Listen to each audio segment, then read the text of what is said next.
Kagi in the Sunlight. Blessed Be the Ties from the Sunday's Child release. Here on Sunlight 780 WABS. Want to remind you once again, Phil Kagi is going to be live at the studios of WABS tonight at 6:30. He'll be talking about his music and his concert at Wild World tomorrow. Be listening tonight at 6:30 for Phil Kagi, live from the studios of WABS. Music continues in the Sunlight. Russ Taff on WABS.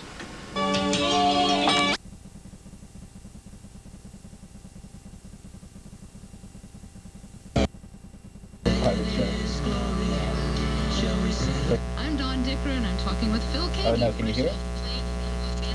Hello, Dawn. Hello, Phil. Hello, everybody down here in Washington and Virginia and Maryland and everybody else. Hello. Phil's sitting here with his guitar in his lap. No, that's not me playing the guitar. If you're hearing it and saying, "Can Dawn play guitar?" Well, yeah, I'll give you Phil, Phil, and he's talking and playing at the same time. Phil, you're not a stranger to the East Coast. You lived in, well, Ohio, sort of Midwest, but yes. You lived in upstate New York for a while, so you're not a stranger to this area at all. So tell a little bit, to give a background. Usually 6 to 7 is kind of our oldies hour. Okay. And what I'd like to do is concentrate. Me, I suppose, in it. Well, you've been around longer than, you know, you've kept your popularity longer and have been doing things. Your creativity has continued to develop. Oh, you don't have to explain. Well, it's true. Honest, it's true. Okay. So what we're going to do is talk a little bit first about some of your older songs and just some of your background. Okay. And first of all, I want to mention, in case anybody in the D.C. area doesn't know it yet, that Phil will be at Wild World tomorrow, and he'll be playing 3 different shows, and the first show will be at 1:30. And the seating is limited, so we encourage people to come and get in the 1:30 show, and there'll be another one at 3 and another at 4:30. So you can call 249-1500 for ticket information for Wild World. Yeah. And now what I'd like to do is talk a little bit about the beginning of how everything started as far as your contemporary Christian music career.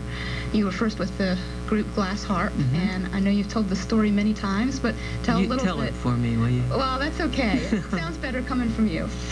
Okay, Don. I was in a group called Glass Harp in the late 60s, early 70s, and we began the group in 68. And by the time 1970 rolled around, I was at the height of searching, at the height of, was sort of on the caboose of the Woodstock generation, you could say, and involved with all that means, I didn't go skinny dipping in lakes, people's property and things like that. I didn't do that, no. But I did delve in the world of drugs for about a year and a half, and it's a very disillusioned world. It is. It's dark. It doesn't really. The enlightenment pretty much turns on you, I would have to say. But it left me empty and really looking for something real, really real. And what happened on Valentine's Day of 1970, it was February 14th. I was down playing in Maryland, actually at a college down here, and my mom was in a car accident that day, and the accident took her life.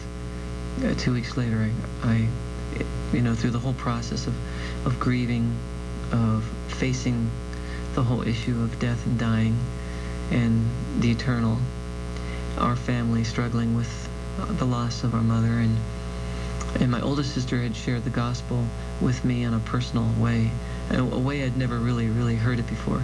And perhaps it's because I was never receptive as I had become through this. The Bible says that the Lord is near to those who are broken in heart and who have a contrite spirit.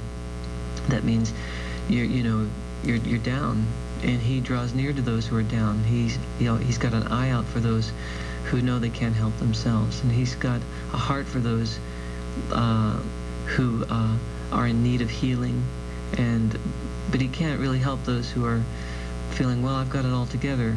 He said, I did not come to call the righteous, but the sinners to repent, and I did not come to call the healthy, or it's the sick who need a physician, He says. And if everyone would just be honest, and I came to grips with being honest with myself and with God, I was sick without the Lord, spiritually and emotionally, and I'm still being healed as time goes on, you know what I'm saying? It's not like all of a sudden, I'm better, goodbye, thanks Lord, I'll see you next time around in the next galaxy. But it's I need the Lord every day. It's a process where he takes you by the hand. That's right. You know, he's the shepherd, and I'm grateful for that. And that's when my life changed as a result of receiving Christ into my life, and he gave me a purpose and a hope. And I think hope is an important word because there's so many people who are dying without hope today. Jesus is the hope It's true. that they're looking for. Tell a little bit about What a Day. I guess it was that hope you wanted to let people know about that made you record that first Christian album. Yes.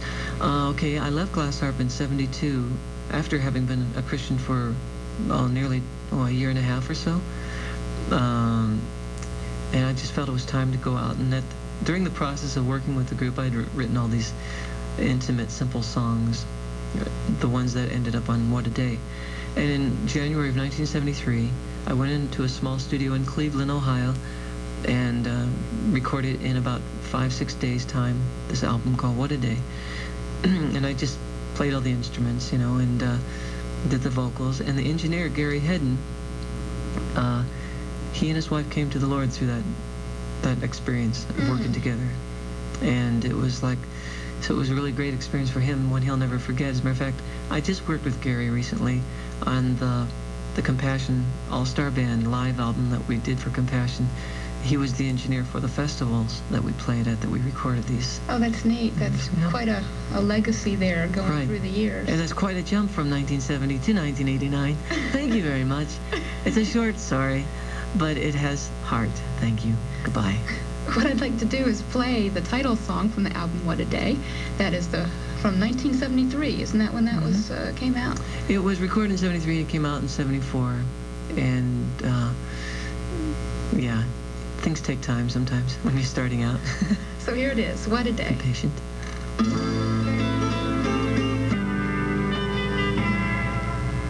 I'm talking with Phil Keaggy here at WABS. Phil will be in concert tomorrow at Wild World. You're one of the few artists that have been with contemporary Christian music back since it was Jesus music. Do you ever feel nostalgia for the old days? Yes, I do. I really do. I want to be true with you. I do. No, I'm just kidding. I don't know. I was on a roll, and I got off of it, thankfully. Well, you can continue singing. No. You're talking about Veteran Days again here. Okay. Yes. Yes. Well, back in 1970, when this happened to me, as a result of my sister sharing the Lord with me, I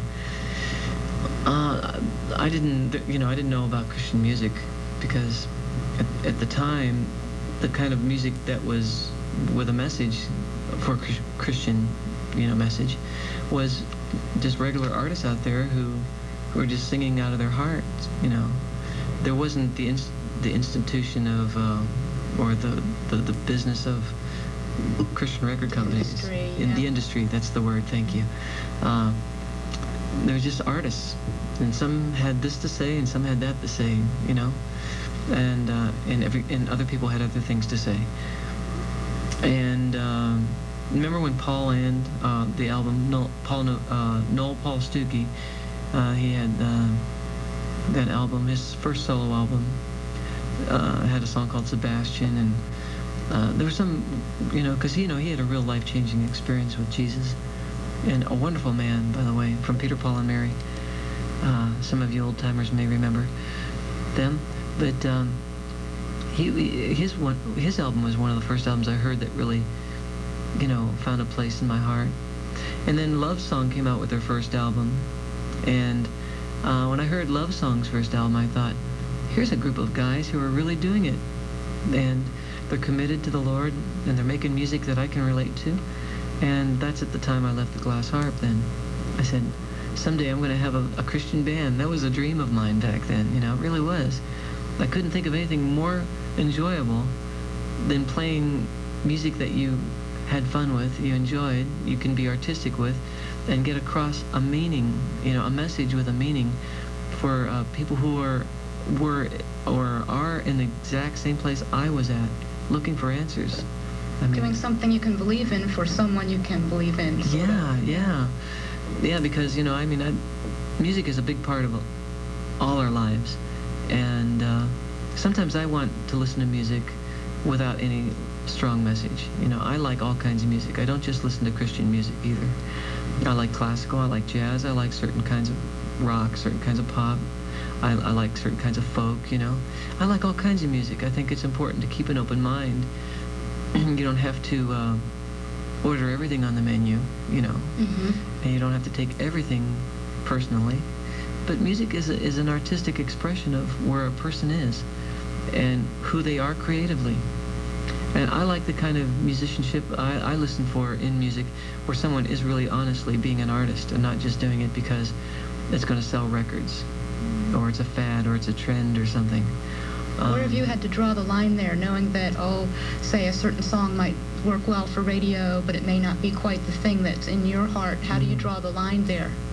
Well, I've been one of those, I suppose, obstinate sort of artists, you know, very artistically self-willed, if you will. But the way it's been with me is I've never been very commercial as a writer. I never saw myself as very much of a commercial writer. I get an inspiration or I get a motivation for a certain kind of song, and I just jump into it. And I've also been an artist that has had a great deal of enjoyment in a variety of styles, from acoustic to electric music, and that, you know, instrumental music and vocal music, all styles. In terms of coming up with music that I think is going to work for radio, I've only been successful on a limited basis. I think there was like I Will Be There, which was a great song, I thought, really a heartfelt song, that something that people can latch on to and identify with, and yet it didn't have good distribution and it didn't have any promotion. So anyway, or you can have a record company like Myrrh Records, which is a great record company, and an album like Sunday's Child, and get some airplay on it. It's something for everybody, no matter what kind of station you are. Like you were mentioning, Talk About Suffering, and I mind if I get personal here? Thank you. And Blessed Be the Ties, which incidentally I love both those songs. As a matter of fact, Talk About Suffering. Mind if I change the channel here? Not at all. Okay. Talk About Suffering, I learned from a John Renbourn group album. It was like an album of a collection of English folk songs. And Talk About Suffering was on there in a cappella. I listened to it and I loved it, and I thought, oh, I'd love to.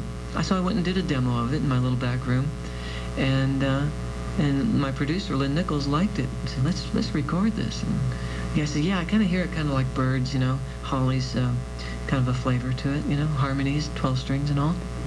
And it came out that way. And so what happened was, here's a great song that most American Christians probably never heard of, and then record on this album and they get to hear it. That's neat. That's neat, you know, thanks to you. Getting the back, program director. changing the channel again, like a good program director. Yes. Back once again to the earlier times, Love Broke Through was one of the big breakthrough songs, you might say, for your music, as far as getting really wide recognition and so forth. Can you tell a little bit about that song? Yeah. Song is a very special song. I mean, it is a classic, and it's not because I had anything to do with it. I was privileged to be the first artist to record it. Actually, Keith Green did record it as a demo, but I was able to be a part of that demo with him. I played guitar and sang with him on that demo in about the month of May 1976. And he had recently written the song, and Buck Herring, who produced the Love Broke Through album, who is also the producer of the second chapter of Acts, he produced Love Broke Through and invited me to meet with Keith. Actually invited Keith over to his house.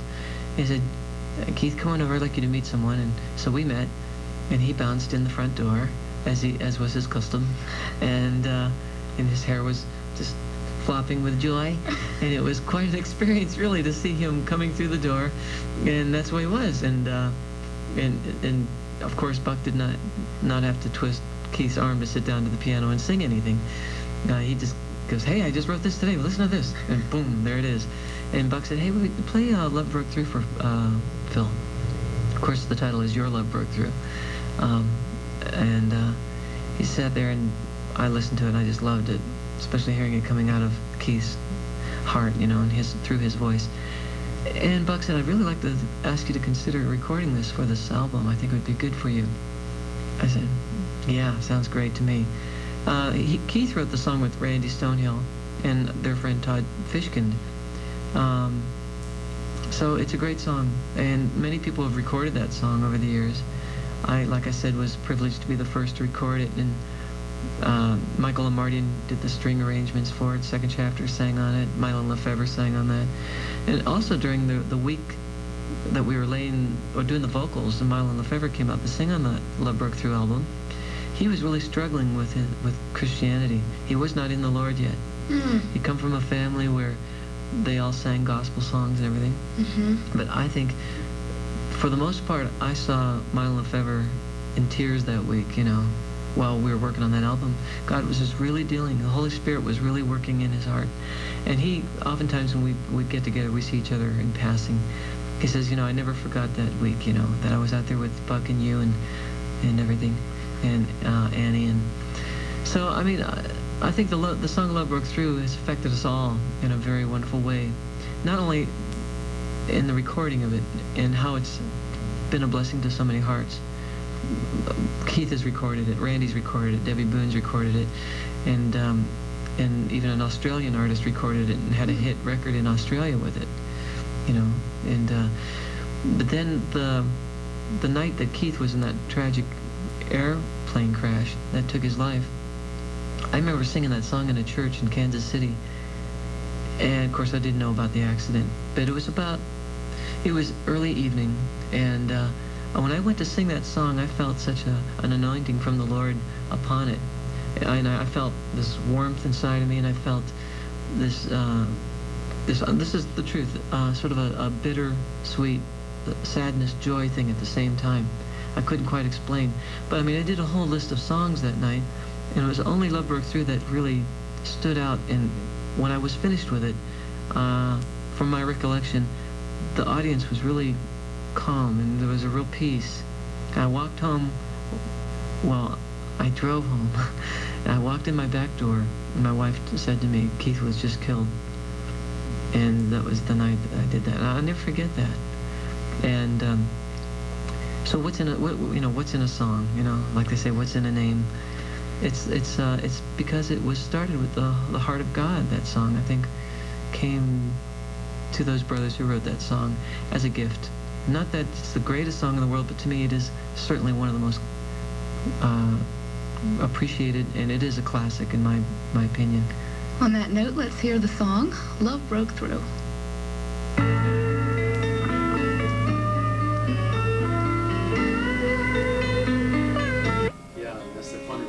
Yeah. They have one, they have a James Taylor does the same thing. That's great. And they have a James Taylor night, when they're raising money in Peterborough and Mary, and there's someone else that they have. It's really,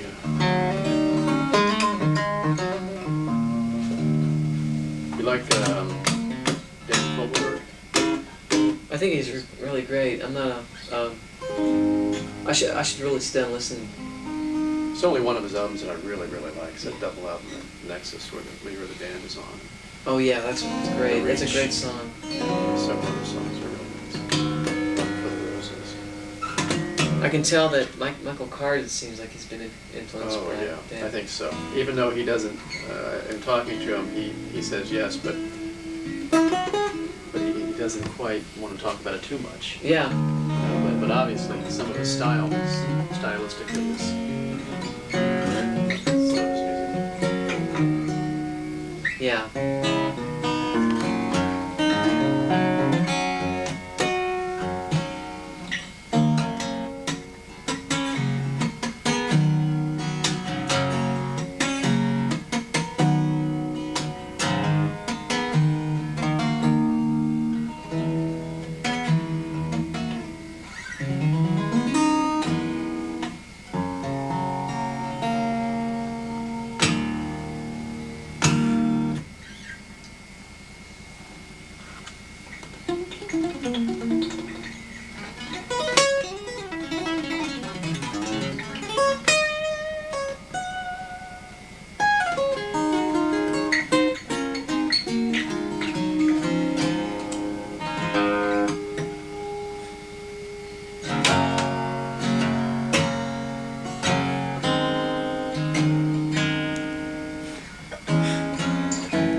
questions. Herman? I recently interviewed. The difference. Call now. 1-800-336-7676. All right, we are in the studio here. Phil Keaggy is going to do something real special for us. We're going to get a live performance of one of his songs, Spend My Life With You, I believe, is the one we're working on. Yeah. Okay. Okay. Just turn your radio up. Have a real good time. I try to keep singing in tune, so you don't cross the yellow line. No, we don't want to do that, do we, folks? Okay. All right, ready? 1, 2, 3. Oh, wait. It's just me. I can start anytime I want, can I? I don't have to count the band in. Okay.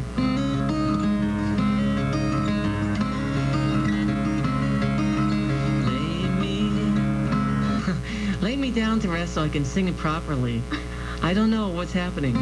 They call it jet lag. Oh, my time's running out. Okay. This is embarrassing. Thank you very much, ladies and gentlemen. It's a great privilege to be with you. My name is Brian Duncan. You know what we can do? We can go ahead up and talk for another minute and a half. Oh, then do a Then song we'll play too. the news at 7 o'clock, and then we'll come back, and everybody stay tuned to hear the full rendition of Spend My Life With You at 7 o'clock. So stay in tune. You're gonna hear the news. Da-dee-da-da. Hey, I'm wasting time, and you're sitting there just taking it all in. Sorry. Oh, I'm sorry. What a way to butcher a song, huh? Quite a prelude.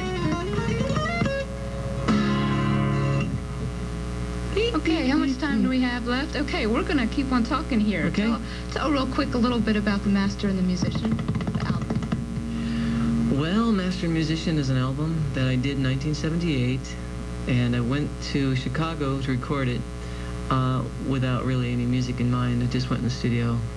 I had a few songs I had ideas for, but I just sat there and made stuff up and added parts to them, then brought friends in to play woodwinds and flutes and things like that on it.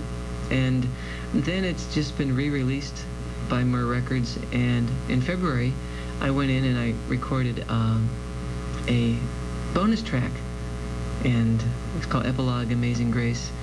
It's nice and long. It's like 9 minutes long if you want to, put it on and cook dinner.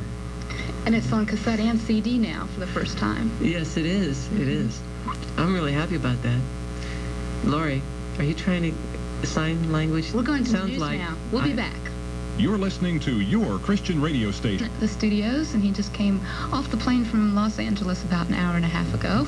Phil will be in concert at Wild World tomorrow, and once again you can call 249-1500 for ticket information. We're about to have a very special live performance of one of your songs. Oh, right now? We are? Yes. Okay. And so we can get right to it, so we have time to do it. Okay. Thank you very much, Don.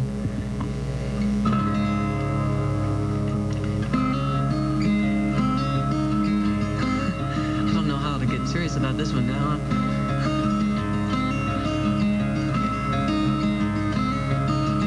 Lay me down to rest. Sing me a sweet lullaby.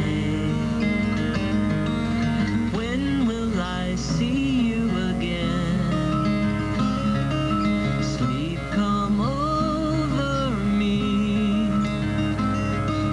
Can't keep from closing my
Great. Thank you for sharing that with us. You obviously enjoy playing it. It's not just like you're just doing it like a duty. You obviously I love to play, love yeah. the music. Yeah, I do. It's what I do best, I think. And that's what, it's like you almost like you think with your guitar, like you talk while you're playing and so forth, and it's almost like it's an extra part of you. Sometimes I can feel that. Sometimes I can feel like it's an alien object too. It depends, you know. And but for the times that it's a part of me and we're making music together, it's great, special. Well, sure is special for the people hearing it, that's for sure. Thanks. Let's see, why don't we go ahead and talk real quick about your album Sunday's Child. Okay. And the song Talk About Suffering. You talked about it before, but we're going to play it, so why don't you talk about it again? Okay. Another aspect of it. I think we closed the album with Talk About Suffering because if someone's going to sit through the album, and really we wanted the album to appeal to people who liked basically rock and roll, and then as the album came to a conclusion, we're talking about walking in two worlds. You know, we live on earth, but we can be a citizen of heaven. You know, we're walking about on this earth, but we can also be seated with Christ in heavenly places and have an identity with the Lord there.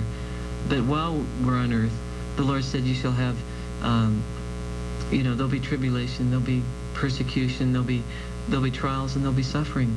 And everyone at different times goes through a degree and a different experience. And so, like, there are people in many countries of this world who do not have the freedom to openly proclaim Jesus Christ, confess Him, you know, in public, or win souls, or evangelize, or have open meetings, you know, and whatever. And they don't have the freedoms we have here. Some people they don't have political freedom. You know, they can't travel. You know, there's a lot of things, and there are people who are suffering from illnesses and diseases, or they lost someone they loved dearly. There are people right now listening who are suffering deep. They have deep wounds in their hearts, and the song by no means is a cure. It's not. It's just stating a fact. The thing is, we look beyond this life. Mm-hmm. It's not just here that we, you know, we go through this and expect it to turn around. Sometimes someone is dying, and the only hope they have is the reality of the hope that there's a living God who cares and really loves them and is waiting for them. And to some people that might sound like, oh, that's trivial, that's religious sounding, that's simplistic, that's pie in the sky, that's all that. But oftentimes I've known people who were dying, they were close friends, who had such a relationship with Jesus that they anticipated their homecoming. And that's when it says, you know, the gospel train is coming, don't you want to go? And the free gift of God is eternal life to everyone who believes and just says, Jesus, I trust you. Like Paul said, if I believed in Christ in this life only, I am of all men most to be pitied. Paul was really talking about seeing the big picture. Yes. And that there's right. more to it. Oh, yeah, that's right. So let's hear that song, Talk About Suffering. Talk about suffering. Dicker, and I've got Phil Keaggy here in the studios, and we are talking about the concert tomorrow at Wild World and about Phil's music. Right now, the subject has come to about Did the music for that album or was it something that kind of evolved over a longer period of time? Well, actually, some of the songs are really new. You know, it's a real collaboration kind of an album, because I'm not the sole songwriter on the album. I am for most of my albums. My producer, he had in mind to help me rewrite some of my songs, so he's involved in the writing of some songs like I'm Gonna Get You Now, and he and I with Steve Taylor wrote Blessed Be the Ties. There's one song in there called I've Just Begun, and I wrote that song when I was 17, when I was in high school, and we rewrote words for it, but it's the same melody and chord structure. And so that goes back over the years. I mean, my first demo of it was when I was in high school, and then when Glass Harp did our first demo album that wasn't released, that was on there too. So it's gone through this evolution of crafting through the years. Tell Me How You Feel was fairly new.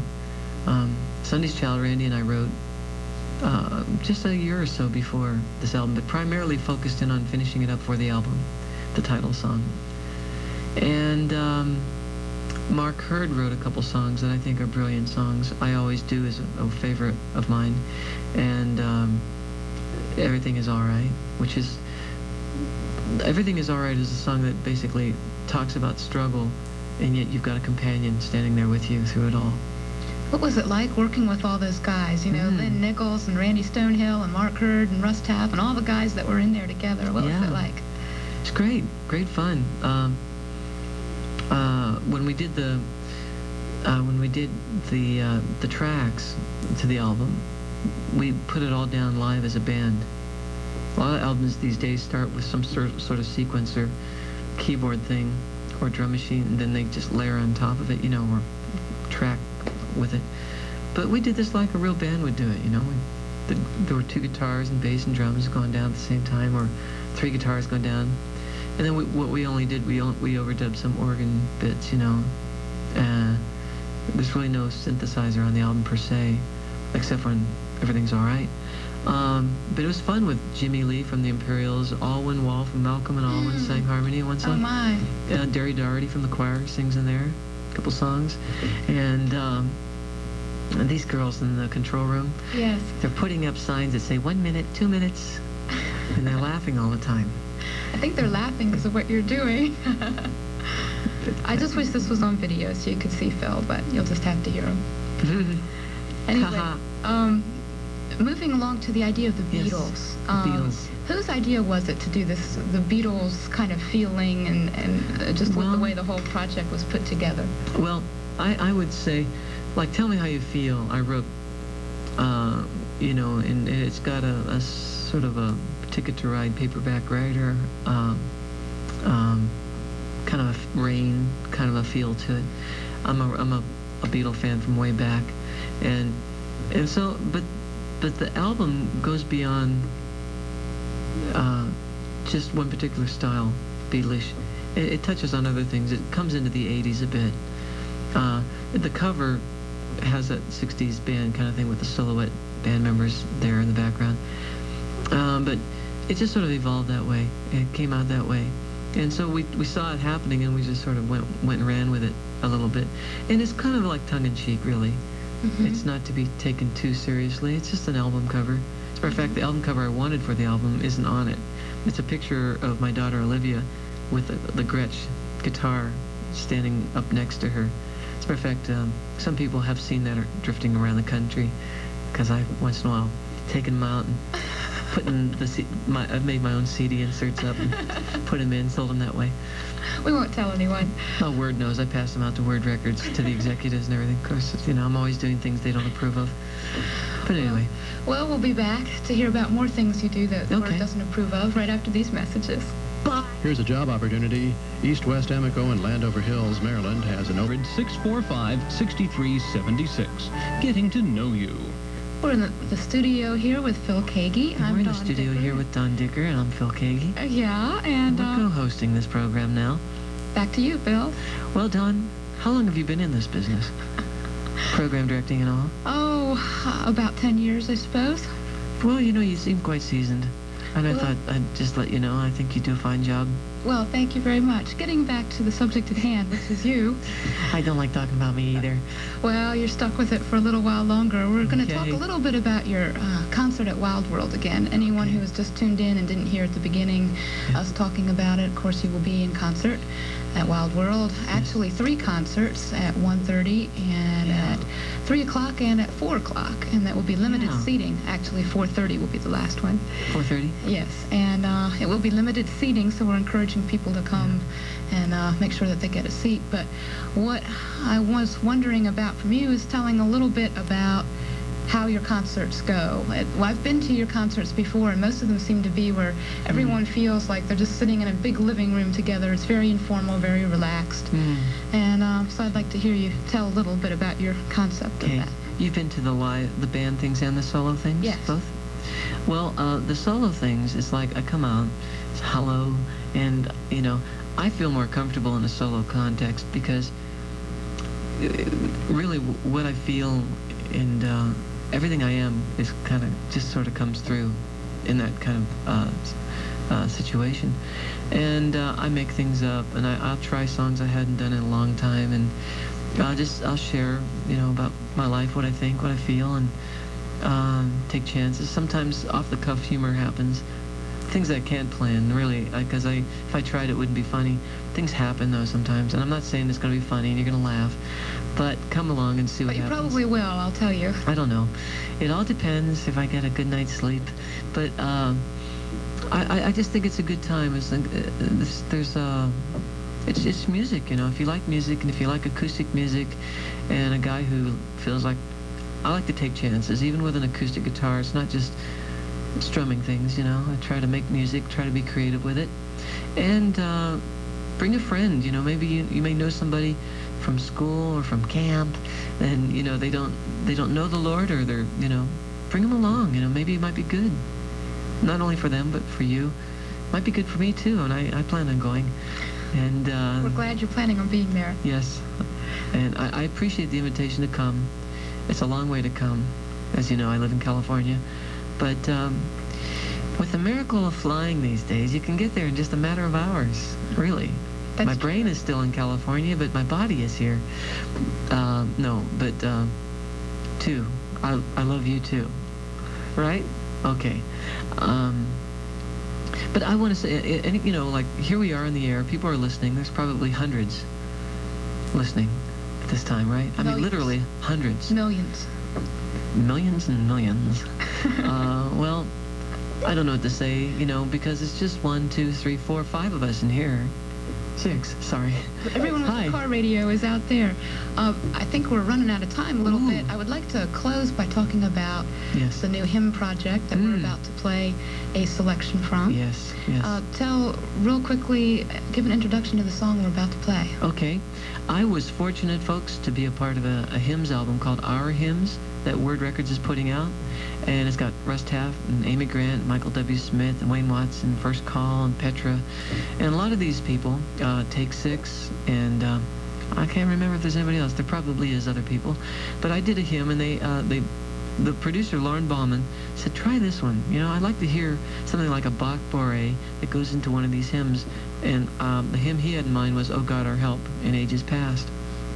And so I got together with Smitty Price, a friend of mine who plays keyboards. He worked with me on the Getting Closer album. And Smitty and Lauren and I sat down, we put our heads together. I went in the studio with some great players, and we came out with this, and it's a 7-minute piece. So if you're in traffic, just relax. I hope you enjoy this. You know, just turn your radio up and tweak your equalizer so you got a lot of bass. You can roll off the mid-range a bit and bring up the highs, and it should sound pretty good.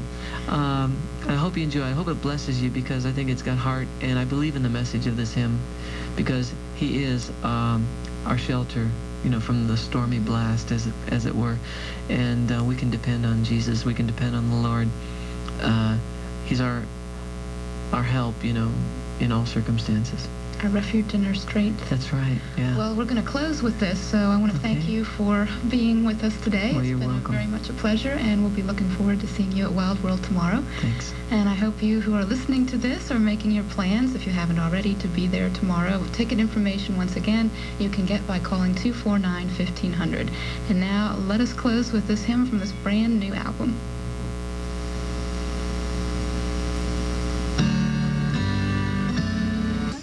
Big black. Oh. Oh, gee, I was on video and all, and Okay. Oh, I blinked. I'm sorry. His fingers will just be blur here.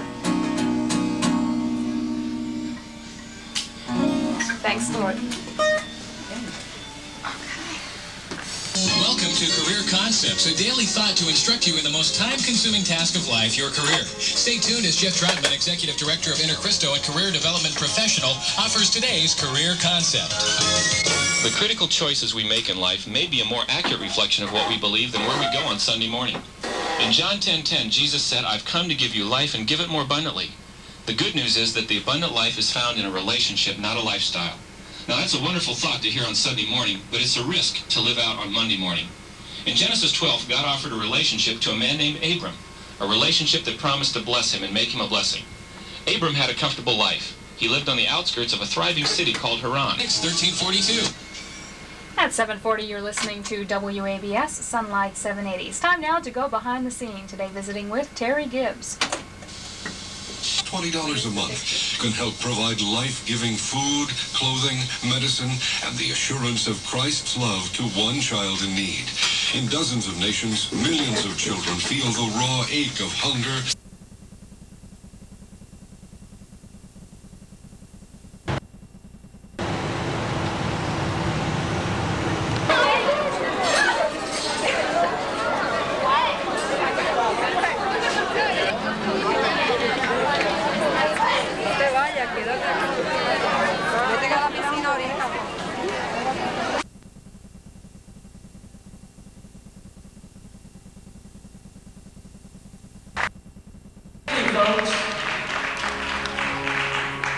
This is from an album I did about 8 years ago. I'll play through me. It's called Morning Light.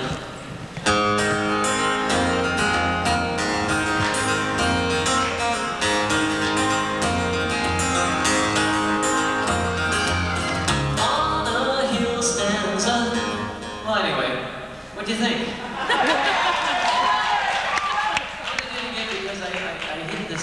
I hit the string that wasn't supposed to be there. It was early enough in the song, I thought, oh, I'll just back up and go do it again. Thank you.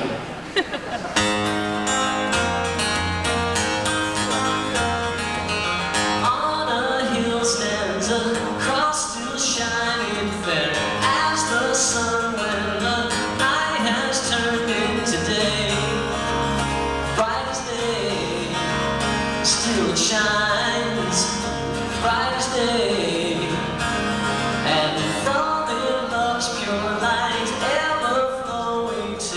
Cleanse the heart, bring light, drive the sin far away. See it wash it all away, far away.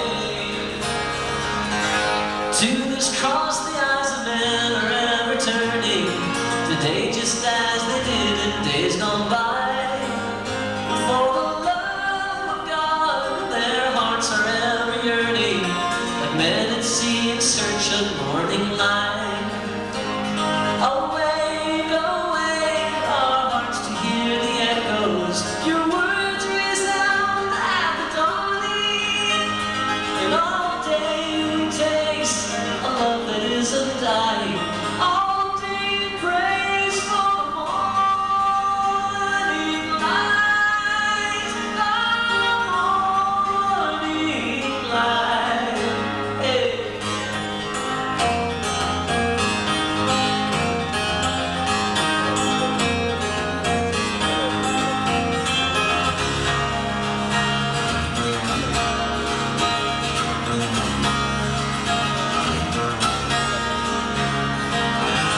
To this cross the eyes of men are ever turning, today just as they did in days gone by.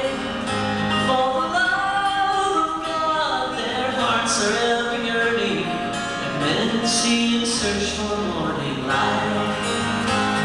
Awake, awake, our hearts to hear the echoes. Your words resound at the dawning, and all day we taste the love that isn't dying. All day in praise for the morning light.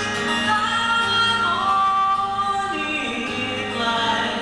The morning light. The morning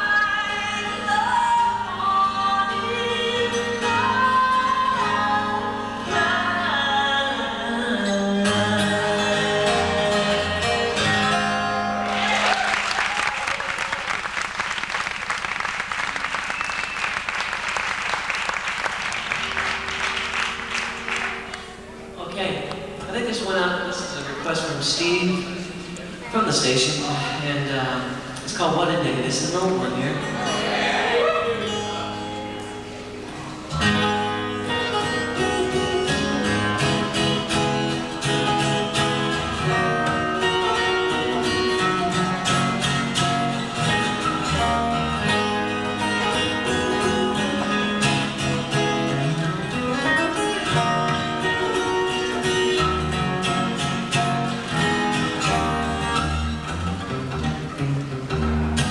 When you get home, I will see all the holy men I read about. Peter and John, James, Luke and Paul, Brother Tom without a doubt. And I do believe it will be King David at the heart. Song of praise with every chord. Walks like the sea, the redeemed, and the angels gather round, worshiping the Lord. What a day that will be! Oh, what a day that will be!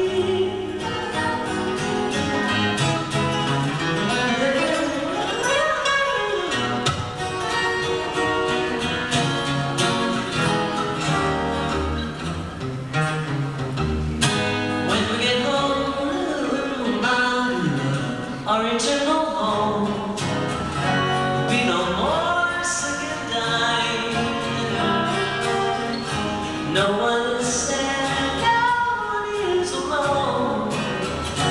There will be no more crying, for He will wipe away every tear from His children's eyes, put a smile upon their faces.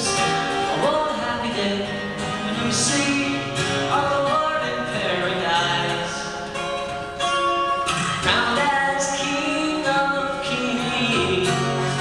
Ooh, what a day that will be! Oh, what a day that will be!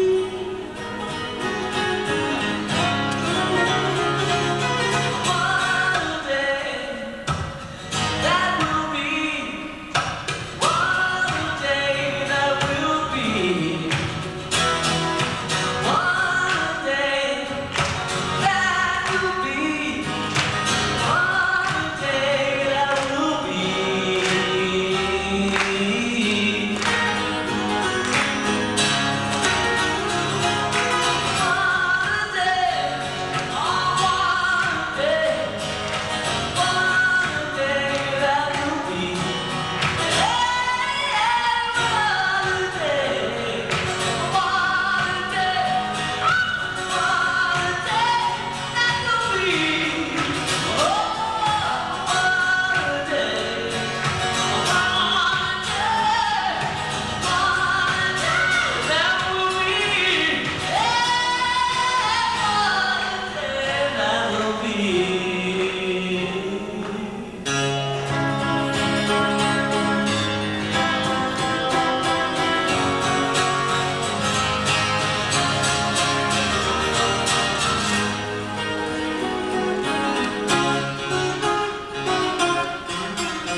I'd like to say a special thank you to Tom for allowing me to use his guitar and one of his little effects here.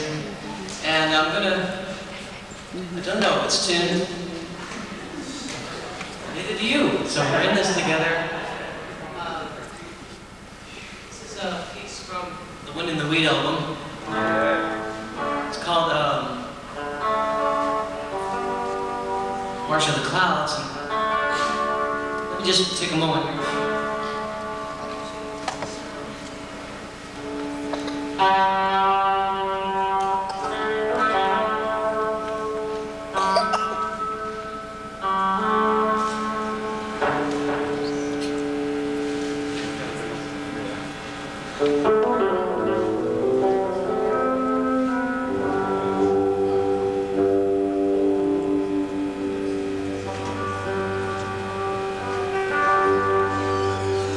Okay, Ben, let's give it a try, see what happens.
It was scary at first. My ears just had to adjust to the tuning. It's like anything, you know, whatever you get used to.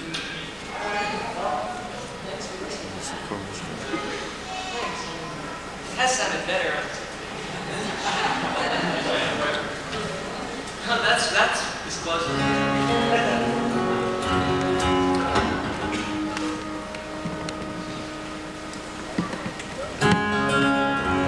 How much time do I have? Anybody know? Somebody with a realistic picture. 12 minutes? 12 minutes?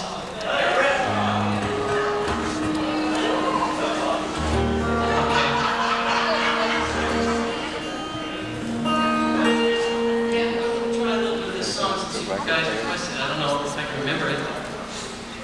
It's me.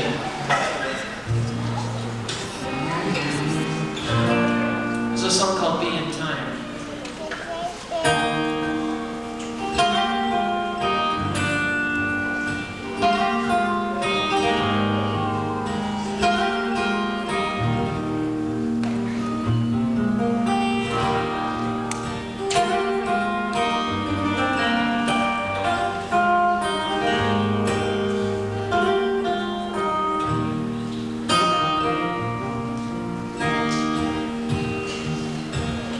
Life at best is very brief, like falling of a leaf, like the binding of a sheep. Be in time. Fairest smile. Okay, what were the words there? You don't remember. You requested the song and you don't remember. Oh, that wasn't the song you asked for. Oh, well then I don't have to do it then, do I? Oh, wonderful. Okay, great. I'll go on to, pardon? I don't know your life. Was it a good one? Has it been a good life? Thank you. I'm glad I was doing the wrong song. Yeah, let me pick it up here for a moment, okay?